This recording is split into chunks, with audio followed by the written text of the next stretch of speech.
So I think it's been a learning curve for me to really know, like, not everything you post has to be amazing, and actually, like you say, the content that's relatable is often the content that does really well. Really excited to have Holly Brazier here, otherwise known as Padel With Holly.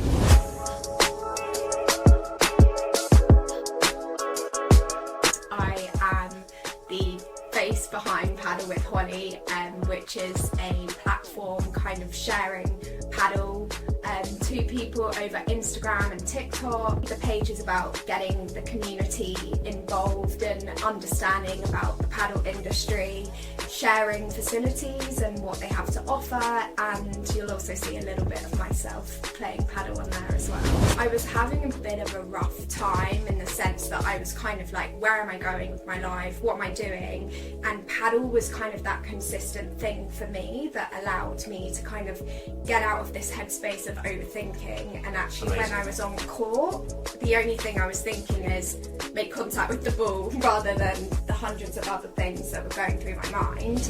It's funny, I had a moment a couple of weekends ago when I went out to Spain on a paddle holiday where I was sat on the flight and I was like, oh my god, this page has got me to this point. And it was a real kind of, because I think we're really hard on ourselves. We're always like, okay, what's next? What other people are doing? What's the next brand collaboration? I think and so especially forth. in social media, right? Yeah. To me, I want to see on social media something that I can relate to, and thought, you know what, I'm going to share this journey to other people to show me going from a real beginner to a semi-decent player.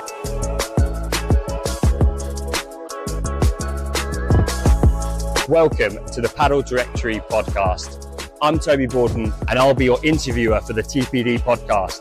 We're going to have guests on from all walks of life within the paddle space, whether that be high-class coaches, national governing bodies or general influencers, as we all look to navigate this amazing sport in the UK. We can't wait for you to tune in.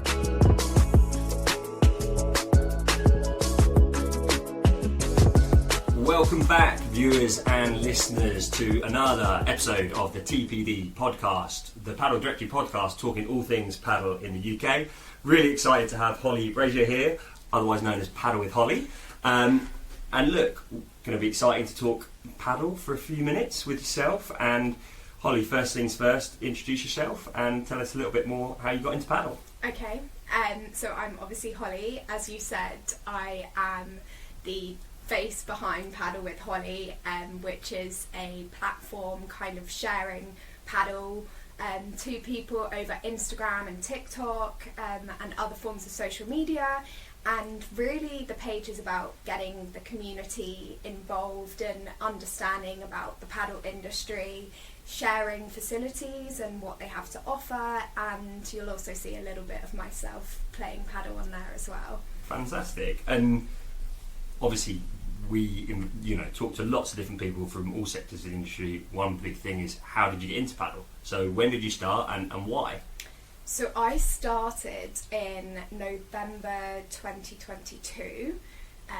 It feels a lot longer than it actually is. I started a new job and Padium is right next door to my office. Ah, perfect. So I kept walking past that and I was like, what is this place? Went in, kind of saw people playing. I'd heard of paddle, but kind of very, very briefly. Saw they had beginners lessons on a Monday and attended a couple of those and was kind of hooked. Then I moved back to Surrey and there are paddle courts 5 minutes away from my parents' house. Amazing. So that first time on a paddle court was basically just because you walked past courts? Yeah, Brilliant, yeah, right? exactly. Fantastic. And I walked in there and thought, this looks pretty straightforward, and then stood on the paddle court, hit a few balls, and the coach was just like, no, what are you doing? And have you got tennis experience prior to that? No, so I'm not from a racket sports Okay. background. I played hockey at school and then kind of had 10 years of not really playing a set sport. I was doing Pilates, going to the gym, but nothing kind of to the level that I am now. And I hate being told I'm bad at things, but I knew I was bad at it, but immediately I wanted to get better. So kind of having that Monday night session where I knew, okay, that was the paddle lessons, and then kind of got hooked. It was. So did you have a bank of lessons? Was it like drop-ins or how? No, how was it was just drop-ins through Playtomic. Yeah. And I remember the time that I was like, okay, I think I'm ready for a match now. Didn't have any friends that played at all, and so joined an open game and got absolutely thrashed. I think I missed like 1 in 3 balls, but it was a really humbling learning experience. And it didn't put you off? Oh no. Quite the opposite. Yeah, because then I was like, I really want to be good at this, and still to this day I'm losing open games, but at least now I know what I'm doing wrong, and more often than not it's that I'm just kind of touching the ball slightly too late, or mishitting it rather than missing it completely. Step by step. Yeah. So obviously that's back in 2022, so you started, walking past Paddy in. I love that story, by the way. That's really cool that you just started playing because you walked past the centre. How quickly after did you then think, okay, I want to set up an Instagram page and maybe promote the sport? Because obviously you've done an amazing job with that, and I've followed your journey, and certainly in terms of in the early stages there's a lot about venues and things like that and what you're up to. But yeah, why was it something you wanted to set up, and when, I suppose, as well? So, as I said, I moved back to Surrey for a bit whilst I was renovating a flat in London. It's obviously a lot cheaper to play out there than it is in central London. And I was having a bit of a rough time, in the sense that I was kind of like, where am I going with my life? What am I doing?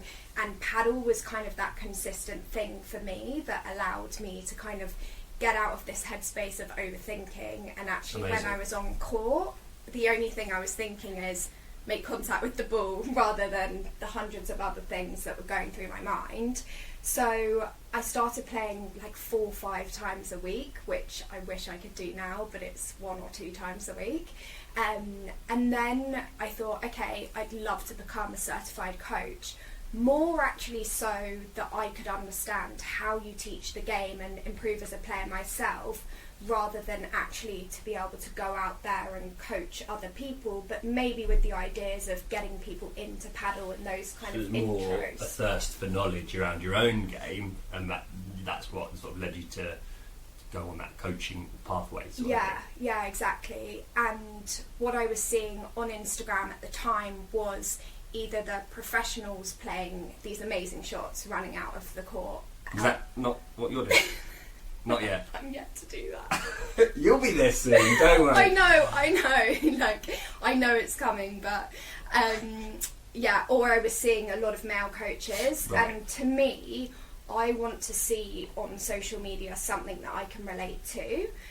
So I saw a kind of gap in the market, as you would call it, and thought, you know what, I'm going to share this journey to other people to show me going from a real beginner to a semi-decent player, which is where we're at now. Well, it's relatable, right? In the UK, most people are new to the sport, so I think it's really refreshing, as you see, and we've touched on it in other podcasts where we see kind of Instagram, wonder shots and all this sort of stuff, and it means nothing. Yeah. Because most of the time they can't do it in a match anyway, and it's not tangible. So I think what you're trying to do, correct me if I'm wrong, is have something that the masses can watch, which has been great. Exactly. And when I went to the Premier Padel last December, I was like, this is absolutely amazing, but it's worlds away from my game. And sometimes I get the most satisfaction when I'm sat waiting to play before a game or after a game, sat having a drink with the people that I've played with, and we're watching other people and we're laughing because we're like, we all do that shot. And actually, I know how frustrated that person is on the court right now, because that happens to me. Yeah, exactly. Oh, that's awesome. And in terms of kind of how your page is sort of navigated or not navigated, I suppose it has grown, has that kind of surprised you? And kind of what's it been like? And have you been in the field of kind of social media and stuff like that before? No, never. So I think my friends would kind of say the Padel With Holly page and my personal page are 2 completely separate things. Right. Obviously with the Padel page I'm posting at least a couple of times a week, almost daily if you're thinking about stories, whereas kind of personal, I'm quite protective of some of the things that I would share. So I think it's been a learning curve for me to really know, like, not everything you post has to be amazing, and actually, like you say, the content that's relatable is often the content that does really well. So and I'm not great with TikTok. I prefer I'm not Instagram. even sure what TikTok is. Okay, No, that makes me feel better. I am slightly older than kind of the TikTok generation, but I have it. And I was on the tube one morning and I was like, right, I'm just going to put up this video, and put up a video of me playing singles paddle, and I literally am just like, the most frustrating feeling in paddle, and it's me smashing the ball against the glass, and it's got 2.8 million views. That's mind-blowing, isn't it? And I'm like, how? Yeah. I don't, like, there's pieces that I've put up that have taken hours to edit and film, and yet one little clip that I thought, oh, I'll just chuck this up for the sake of it, That's went been one of your viral. most popular. That's really interesting. And how have you found that? Obviously, like you say, maybe not being... And what is your day job, by the way? Or is this full-time for you? No, I wish it was full-time. One day, hopefully, fingers crossed. So I'm actually a software engineer. Right, okay. So the day job is very much sat at a desk, kind of managing engineers now. I used to write a lot of code, but have transitioned away from that, working with the business and product owners to kind of deliver automation for them, but obviously worlds away from paddle, which weirdly I really like, because it's a great way. And you mentioned it before. I probably should have touched on it more, the fact that you've found paddle as a bit of a release and something quite different. And do you find, obviously, Padel with Holly almost being that bit of a release from your, what sounds like quite a stressful job? Yeah, exactly. And it's funny, I had a moment a couple of weekends ago when I went out to Spain on a paddle holiday, where I was sat on the flight and I was like, oh my God, this page has got me to this point. And it was a real kind of, because I think we're really hard on ourselves, so always like, okay, what's next, what other people are doing, what's the next brand collaboration, I think so especially forth. in social media, right? Yeah, exactly. So it was so nice to actually just recognise, okay, a year and 2 months ago this page didn't even exist, and now I'm on a flight to Spain to play paddle. Like, it was very much a pinch me moment. Yeah, that's amazing. That's so good, right? And I think that's it, right? We really want to showcase some of these amazing stories that people have been on. So the holiday you went on, because I did actually see that over social media, it looked amazing, by the way, I wasn't jealous. Was that a trip that you ran, or was that something that you did in a collaboration with people? Or? Yeah, so I partnered with the Padel Travel Club for that. So people may know them, but they're obviously a paddle travel provider, and they can do bespoke trips for people that approach them and say, look, we've got our group of 20 and we want to go to Croatia or so forth. Or they also do kind of these pre-organised trips. So the partnership was essentially to allow solo travellers to go on a paddle holiday. Oh, nice. Which was really nice because, like I said, when I first started playing, I didn't have any friends that played paddle. Now, a year and a half later, nearly all my friends play paddle, and I will say I introduced most of them to it. Just plug that there. But I've also met so many people through things like open games. Yeah. But I think a lot of people want to go and do the kind of 3.5 day intensive training, and you know, we're in Spain, so it was amazing coaching as well. But how were the days structured? I mean, I used to run paddle holidays in the past, and I love going on them. And like I say, if I had more time, I would love to go again. But how was this trip sort of planned? So we did on the half day. So the first day we got there, and the last day we just had 1 2-hour session of coaching. But then on the full days we had morning coaching and afternoon kind of free play and mix-ins, and the mix-ins were with locals. Oh, that's they were great. with They were with other paddle companies that had gone and kind of were at the same venue. The venue, NAC, has been voted the best paddle club the past 2 years running. And pretty special venue, right? Yeah. So that's out in Marbella. Yeah. Correct me if I'm wrong. Yeah. Yeah. And then we did have one boozy night out in Porto Banús, which was like the cherry on top, because you can't go to Marbella and not go out. Yeah, no, it sounds like a very good trip. And have you got more of those in the pipeline? No paddle trips as of yet. We're talking about some things. Right now for me it's trying to find the time. I mean, trying to balance kind of collabs with other brands and partnerships is something that I'm struggling with at the moment. We touched upon it before, but people don't know the amount of effort that goes into kind of content creation. How much time? I mean, how much time do you spend? I guess doing one or two of these videos that you've mentioned. Yeah. I guess the time adds up, right? Yeah, it really depends on kind of what the ask is, kind of what the goal of that post is. So my venue visits, for example, that kind of just started because I love, if I go to a new place, I want to know, okay, what's the best restaurant or bar to go to?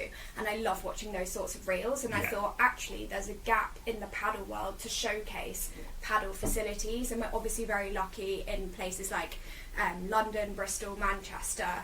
We have the option to go to different clubs. Now, I went down to Salcombe and we stopped at Exeter, City Paddle Exeter, but there's not the same kind of amount of paddle venues around there. Yeah. But every time I travel, I want to go and visit what is close enough so that we can encourage more people to at least be aware that there are paddle venues in kind of very niche places, and especially as more and more pop up. I think what's nice as well is that every venue is different. Yeah. And people aren't necessarily aware of some of those before they book their courts. So I think it's great that you can kind of showcase, okay, maybe they have a pro shop, maybe they don't, or maybe they have, a sauna or whatever it may be, just these little quirks. Yeah, you get some that are very practical. It's like you turn up, you play your paddle, you leave. You have others that want to keep you there for the whole afternoon. And I loved City Paddle Exeter actually, because they had like the music blaring out and we were like dancing on court and things. And they had like a nice bar, and I can imagine for an event that space is amazing. But yeah, it's kind of dependent on what you want. But I think that's what's so cool about the sport and the industry, right? What would be your perfect paddle club? I'm not going to disclose that information because I might build one. No, I'm joking. I love the ones that have the off-court atmosphere. Yeah. I've tried the cold plunge and the saunas, which I think are absolutely great. It's not very me. Like, I'll do it to be able to say I've done it, but actually after I've played a game of paddle, I don't need to put myself in a cold plunge and a sauna. It's probably good for you, but... So I think the ones kind of where there's more than just the courts. And it's so funny the amount of times that I played an open game at places that have even a little coffee stand, and we've ended up sitting down and chatting and kind of getting to know each other after the game. It's the beauty of the sport. Yeah. We all talk about how social it is and stuff like that, but it's like the more and more we do these conversations, I think that shines through, which is you can go and have an open match and you end up an hour after the game and you're still talking, and quite often you're talking about the sport, which is just bonkers. Yeah, exactly. And I've just started golf, and I can now see the correlation between the kind of networky side of both of them. Obviously paddle you only play for 90 minutes, but I can quite easily see how you end up for 4 hours out of the house and kind of have come back and gone, oh, I just met John who owns so-and-so, so... Thanks, Holly. That's been super interesting. I hope you enjoyed talking paddle, and we're going to delve into much more around your page and what you want to do with the sport in the future. The Paddle Directory is for anyone that wants to find out more about paddle in the UK. It's a space for coaches, players, businesses, and anyone that wants to pick up a racket for the first time. Check out the website below.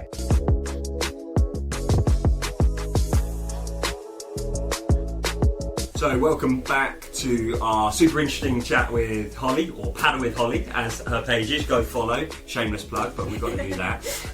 So I just want to sort of touch back on kind of some of the reasons and I guess the purposes of your page, and kind of what's it really there for?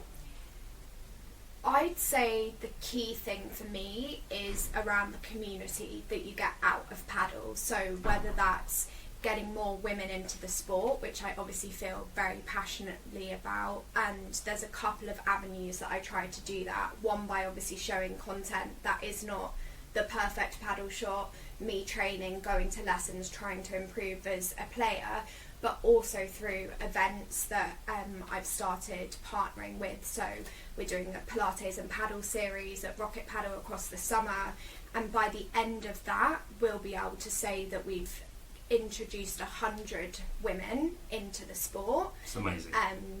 Thank And you. mostly new players? That's... Yeah, exactly. So the last one we ran last month, we had 20 participants. One of them had held a paddle racket before. So I coached one court, and we had another court being coached by one of the coaches at Rocket, and it was very basic, like what is the rules of paddle? An intro, right? Yeah, But yeah, exactly. That's what people need, right? Yeah. To know that it's simple and easy to pick up. Yeah, and it was so nice because at the end I heard these 3 girls leaving going, how do we book a court? Like, should we play this weekend? And I was like, those are the things that I get real satisfaction about. It's a real reward, isn't it? Yeah. It's very rewarding, showcasing something that, you've obviously got a lot of joy out of the sport, and if you can then pass that on, yeah, amazing. Yeah, and like we've touched upon before, like there's a great sense of community, but it's allowing people to make friends. We had someone give us feedback that they'd just moved to London and she'd made her first friends off the back of our event. So for me, that's what I'm really passionate about. The other thing is I'm trying to maintain kind of the page being informative. So what are the new venues that are popping up? What are the sorts of events that are being run around paddle? Are there any businesses or podcasts like this that you should be aware of? So I want people to come to the page and feel like they're gaining some form of knowledge around the sport, and not just, okay, here is somebody on a paddle court, and because they can go see that from the pros. You'll be pro soon, I'm sure.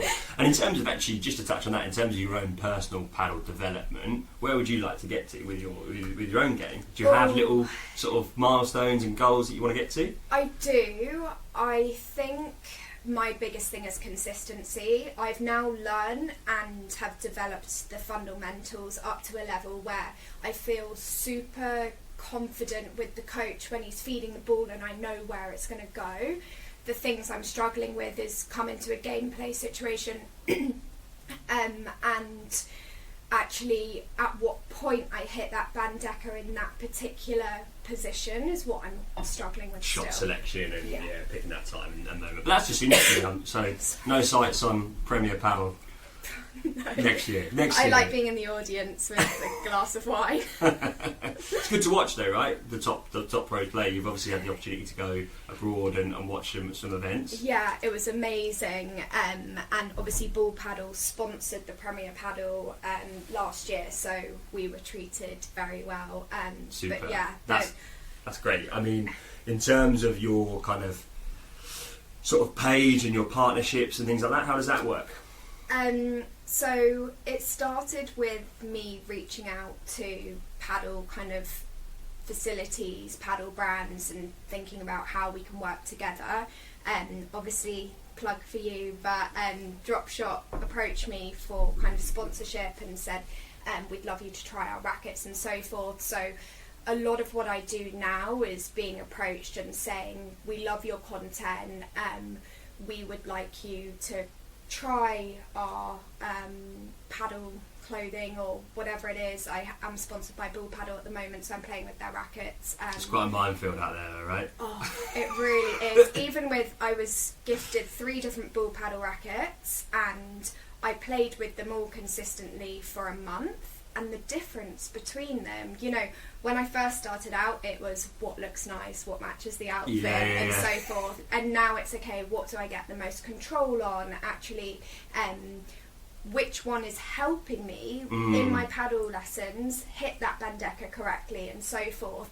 And I do feel sorry for anyone looking for a paddle racket for the first time now. It's a minefield, and I think that's why it's important, if you can, and your clubs rent them or loan them in terms of demoing them, it's really important to try those rackets before you buy. And I think it's great as well that your page is promoting that, because it is, like you say, a minefield. But do you also find that at the moment, with all the new brands coming in, you're contacted a lot to obviously try and get an entry into the market?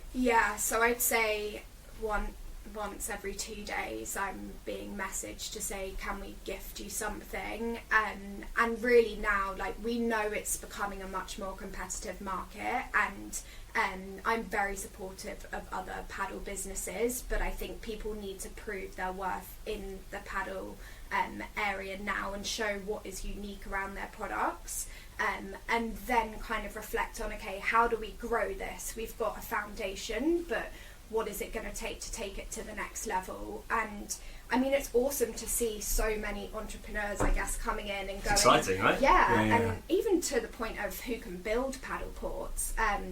So it's an interesting kind of dilemma. Where are we going to be in 5 years, and who are the brands that are still going to be there in 5 years, I think. Yeah, I think there's a lot of people that have gone and set up their own brand, which I think I commend them for it. I couldn't do that for sure, like in terms of racket manufacturing and all this, but it will be interesting, let's say 5 years, how many of those brands are still there. And I think we're going to probably see a consolidation of some of the mainstream brands still being there, and maybe one or two of the smaller ones, but we'll see. I suppose it's it's props to everyone out there trying to do it, because it's not easy. Yeah, exactly. And the other thing I would say is, obviously there's a difference as you progress in your paddle journey with what you should be playing with and Definitely. what you're investing in. 100%. I've had it in the past where people have bought like 250, 300 quid racket and then complained, but that's because they're a beginner and they shouldn't be using that. They need something softer and lighter and more appropriate for the level. I think it's important as well, right? What is your number one kind Wait, of... hang on, who's interviewing here? No, I'm joking. Go. I'm just curious to know with your experience, like, what is your number one piece of kind of paddle equipment apart from the racket that you would recommend? It's got to be shoes. It's got to be shoes. Like, I do a whole host of intros and sort of clinics up and down the country, and you see people, or just generally in clubs, you see people going on with running shoes or shoes that are just not appropriate for paddle. And I think it's really key for the movement, but also just the protection of your feet. And that sounds silly, but like, you've got to have something with stability. And I'm sure you will have tried lots of different shoes, and it makes a big difference. And again, we're seeing a rise in paddle injuries, and I'm not saying it's only down to the footwear, but there will be a contributing fact. So I think definitely get yourself a good set of paddle shoes, and knowing kind of what the difference is between there. And certainly just please try not to wear like flimsy running shoes. Since too many ankles rolled, it's kind of crazy. So I've seen the flip-flops on the paddle court. I've seen all sorts, to be honest with you. Flip-flops, high heels, anyone just rocking up and playing. Look, it's fine to a point, but I think you're out there playing. Like you need to kind of invest in a pair of paddle shoes. And there are lots of deals out there, and models from older years that you can snap up. So I think that's important. But yeah, I've now got a question for you, which I'm now asking for a few people. Right, you mentioned 5 years. What's the sport going to look like? Yeah. How many paddle courts in the UK will there be in 5 years from now? Currently, we're May 2025. We're probably about 900, give or take. So in 5 years, in May 2030, how many paddle courts? I'm gonna guess around 12,000. Love that optimism. So 12,000, right? So we're going to come back and interview in 5 years and see where we're at. Yeah. And do we count the ones in like people's gardens? Yeah, I think so. Well, I think at that point we're going to have to see like how many registered. But we can try and count all the private courts. I think 12,000 is quite a lot, so you might need to count all the private courts. I know, but we'll I see. can't believe we're not even at 1,000 yet. Not quite, but it'll be soon. So, in terms of, we talk about forward in 5 years' time, where do you see Padel With Holly in 5 years' time? Have you got any plans over the next 3-6 months? What's on the horizon for you? I do have a couple of exciting plans. Can you talk about them? Unfortunately not. Oh, not yet, okay. You can expect more of the same in terms of venue visits, kind of showcasing. Events-wise, we've got a lot of tournaments popping up. I think the more competitive side of paddle is growing. Interestingly, I was speaking to Emily Kilner, who does a lot of the presenting. Oh yeah, of course, yeah, brilliant. And we were both talking about kind of paddle making it into the Olympics, and I think kind of the impact that will have. And I would love to be out there in 2032. I think it's in Brisbane, kind of part of that paddle scene, as I'm sure most people here would. So I would really love to see the female game continue to grow at the same rate as the men's, and I hope my page plays a part in that we are at a very unique position where the paddle can grow equally for both genders. I hope so. I mean, have you found any challenges as a female of your age coming into paddle? Yes. And what may have they been? I think that women are slightly more hesitant to turn up to paddle events on their own. It's amazing how many groups of girls that you will see try paddle together for the first time, but frustratingly you don't really see, and often I'll set up an open game and it's filled with men, and I think people, unless they're confident in their ability, have that kind of apprehensiveness about going and joining a game and maybe playing something that seems to be competitive but actually shouldn't be viewed that way, and instead should kind of be viewed as fitness and staying healthy and wellness, which is why the paddle and Pilates event seems to work, because you have girls that want to try paddle that already do Pilates, and actually it becomes kind of almost gateway. an entry, a gateway, like you say, into it, and it's like, okay, I do the Pilates now, I want to try the paddle. Yeah, exactly. And you know what, some people are just like, it's not for me, which is absolutely fine, and I think kind of there's a big paddle hype at the moment, but we need to remember that actually not everyone does love it and has tried it. And still doesn't know, like people still don't know, like, I mean, obviously it's growing, but there will be people that do think of it as, you know, paddleboarding or whatever it may be, right? I'm sure you've had those conversations over the years. And I actually get a couple of comments on my page around the tennis versus paddle debate. I've had a couple of DMs, tennis is so much better than paddle, and you're like, I never played tennis. I don't know why you're coming at me. The thing I love about paddle is that you can just get it over the net with your serve. Like with tennis, it's a complex movement, the tennis serve, with the biomechanics behind it, and it's a tough game, but it's a great game. But also it's like, it's a different sport. Like, you don't need to be coming at me. And it's interesting, like you've touched obviously a little bit on your page is all social media.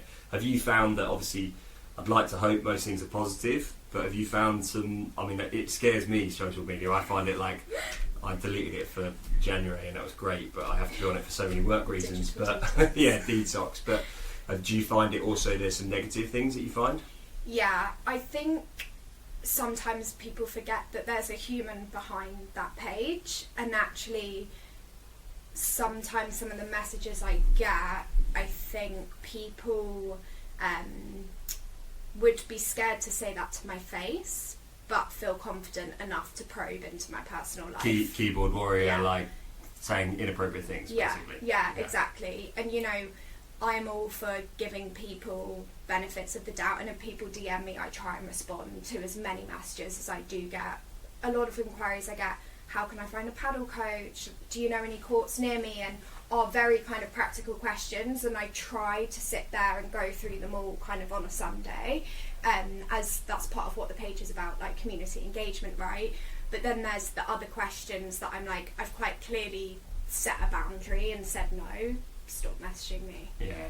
But it's a big problem, and please stop it, people. You're not nice. Do you know what I mean? No, it just as we've seen with so many things in the news this year and stuff like that, it's kind of, it must be quite a strange, when you're trying to do something so positive, that then you have this negative kind of, these people coming in. So that's a shame. And it's also about how much do I share about me. Like, obviously the page is about paddle and trying to inform people of paddle. There's aspects that I throw in there of kind of, this is what I did on the weekend, people will know I have a dog, they'll know like I love eating out and so forth, but if you take away kind of the face of it, you should still gain something from that page, so I just hope it stays that way. Yeah, well look, I think it's been an absolute pleasure chatting to you. In terms of kind of where you want to take Padel with Holly, is that something that eventually one day you would like to make a full-time thing, or at the moment is it just you're quite happy with it being a little side? I'd love to take it full-time. I would love to take it global. Kind of one of my, I guess, goals would be to head over to kind of some of the other paddle hotspots, places like Dubai, Bali, and see what they're doing in the paddle world there, and kind of bring that back and see how we can learn from that, but also talk about paddle. Kind of, we've touched upon the Olympics and things, but know kind of the industry that exists here in the UK, and obviously you'll know the network of us in paddle is a great one. People are typically friendly. It is good, but I think it's super important, and I also think there should be more females speaking on shows like this, or just in general about kind of their journey within paddle. You find when you go to a lot of summits or conferences, it's mostly males speaking, and it's not good, right? Because I don't think they're the voice of paddle all the time. So don't forget the girls. No, not at all. But that's really interesting to hear that you want to kind of develop yourself around that, and also globally as well. And I think it's really important to look at other markets, learn from what they've done, and kind of bring it back to the UK. Unfortunately, we can't bring the weather from Bali. Well, it's quite nice, although we're inside today. The weather's been pretty nice, but we have it for about 2 months. Yeah, exactly. Oh, one other thing before we go, indoors or outdoors? I'm outdoors. Oh, like it. Okay. I kind of like, weirdly, the unpredictability of playing outdoors. I don't like the rain. Like, nobody likes the glass being wet. I'm not sure anyone does. It's does. rubbish. But I started playing in kind of late autumn to winter, so I've done the cold paddle days, and actually I always say it separates kind of the hardcore paddle players from those that just don't mind it. I love that. Purist outdoors. In 5 years' time, we're going to have 12,000 courts. Holly, it's been an absolute pleasure. Thanks so much. Thanks, Toby. Cheers.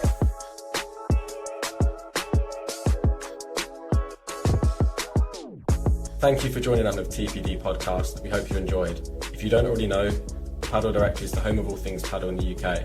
Whether you're an industry leader or a first-time player, there's something for you on the platform. Please join us for the next episode and check out padeldirectory.co.uk today.